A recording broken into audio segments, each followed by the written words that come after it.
battery's at 10 volts. It sits at rest at 10 volts.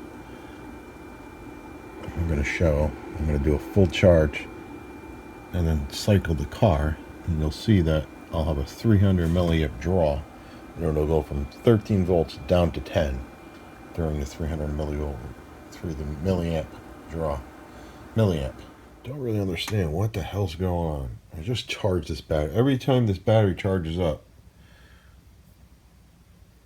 it then depletes down to 10 volts.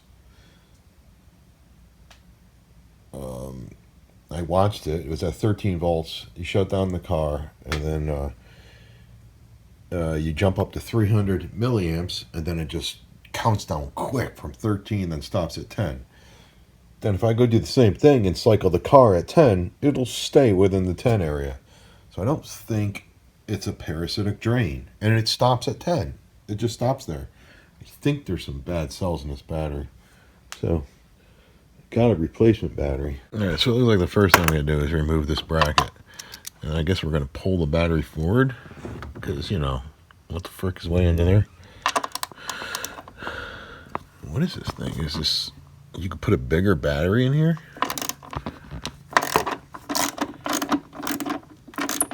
Maybe for the 2.4. So this thing is 600 cranking amp, and the replacement I have from Costco is 700? 760. Alright. So this NAPA thing, this NAPA battery is like $200, and it's only a 2-year, and supposedly it's lead acid, where the Costco one is AGM 3-year warranty. So, someone explain that to me. Yeah, so you can go screw there. Look at it, even looks like you can go even larger battery to there. Looks like we got a couple different levels of battery situations going on here. We're going to put this where we don't lose it. Not in there. No, sir. Alright.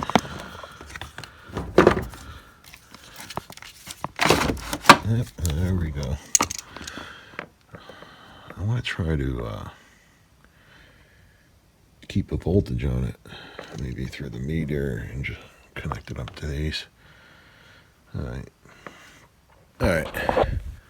So we got the positive off and wrap so it doesn't touch anything. And these are 10 millimeter there. I just take a screwdriver in here and do a split action to get that to open up just a bit. And I'm connected negative over here. This battery looks smaller than the one that I'm putting in, which is another odd thing, because this thing is friggin' $200. Alright, so this battery is visibly bigger. And you were seeing it's reaching the first sprout there. Got some dirt down in there. It looks like plastic or something. Alright, we did a start stop. I didn't see this thing jump to 300 milliamps yet.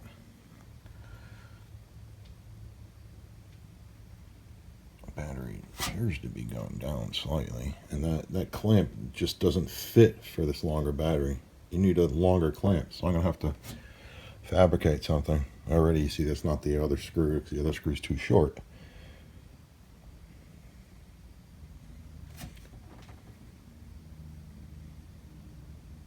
We're at 40 milliamps.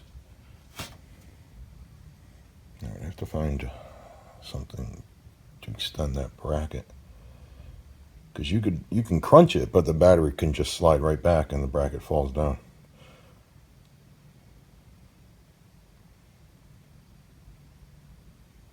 I think this car takes like 5 minutes to go to sleep, but 40 milliamps is pretty low. I think it was 20 before. Looking promising.